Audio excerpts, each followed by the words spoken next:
Dewey permitted himself a tolerant smile at her enthusiasm and exasperation. Popping up from behind a wall, he announced some encouraging advice.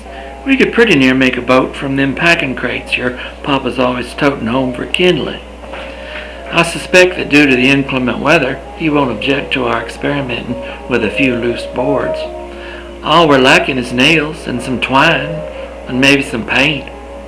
He looked challengingly into Jenny's eyes. She shrieked, "Sure!" Her answer floated far down the red sunny trail and reverberated deep into the pines. "Tomorrow," Dewey repeated, and was racing off into the woods homeward. Jenny stood in a trance, leaning against the cold shade stones of the fence.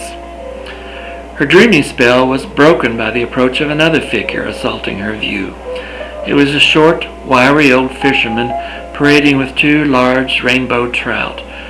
Recognizing the 92-year-old Riddle Tyson, the colonel, a prominent and greatly respected character of the county, Jenny ran down the lane to greet him and walked beside him for the few remaining steps to the Standhill front porch. She gaily passed the time of day with him as he sat for a spell on the porch, sipping cool well water, which Jenny had graciously brought from the kitchen.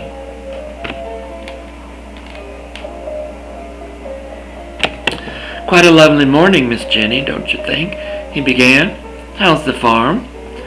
"Not so hot," Jenny informed him, enumerating a host of difficulties the small rectangular plot had encountered in the first tentative weeks of the growing season. "That's some fish you have there," she concluded. A dry smile stirred the colonel's aquiline features. "Think so? Why, time was when I'd have thought of these young fellas only as bait." "Ah," Jenny noted wisely.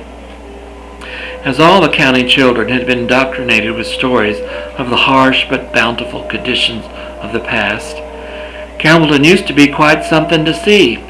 More than 3,000 people called this place home once, back before the war.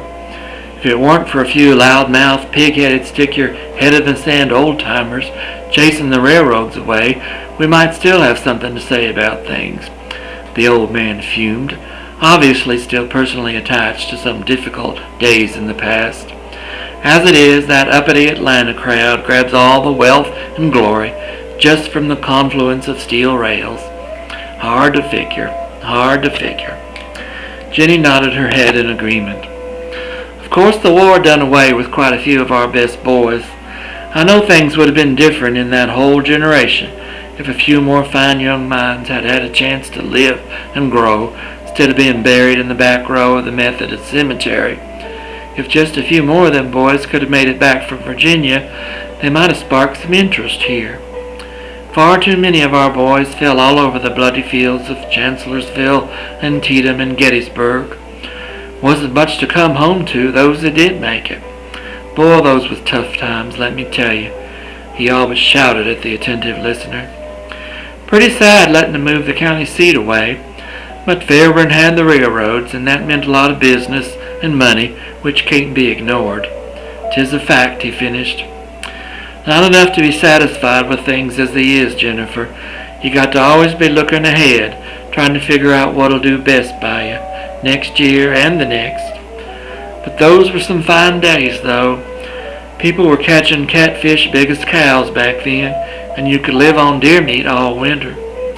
People had big ideas then, didn't they?" Jenny noted. "Yes, Georgia ain't what it used to be. What with the Yankees messing everything up like they did," the colonel agreed. "But there's so much ignorance nowadays. Young folks don't care to earn their meat and potatoes. They think growing arrowroot and lilies is foolishness, and think it's smart running off to the big city. Dang bit of good it'll do any of 'em, slaving away in cotton mills or some godforsaken newfangled factory." "Ain't that the truth?" Jenny sympathized, masking her own developing wanderlust. "But I know some young folks who aren't so foolish, though." "Really? And who might that be?" the colonel bit. "The young catfish," Jenny grinned. "They know enough not to come around here anymore." The colonel chuckled, acknowledging the young girl's witty insight. He pulled his twisted old frame up and recommenced the journey homeward, promising to send his Negro stable boy back with a cut of fish for the supper. Jenny thanked him as she admired his staunch cadence out of sight. Returning to her dream world, she went indoors to prepare her now very late lunch. Turning to Figaro, she complimented her culinary skill. A dish fit for the gods. As she sat chomping, visions of graceful boats, drays, and steamers danced before her entranced eyes. Papa Stanthill returned that evening to find Miss Jenny huddled over her writing tablet, engrossed in the designs of various and sundry nautical craft.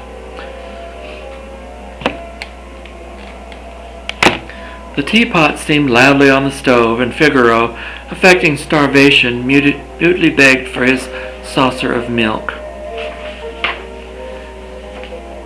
At his interest,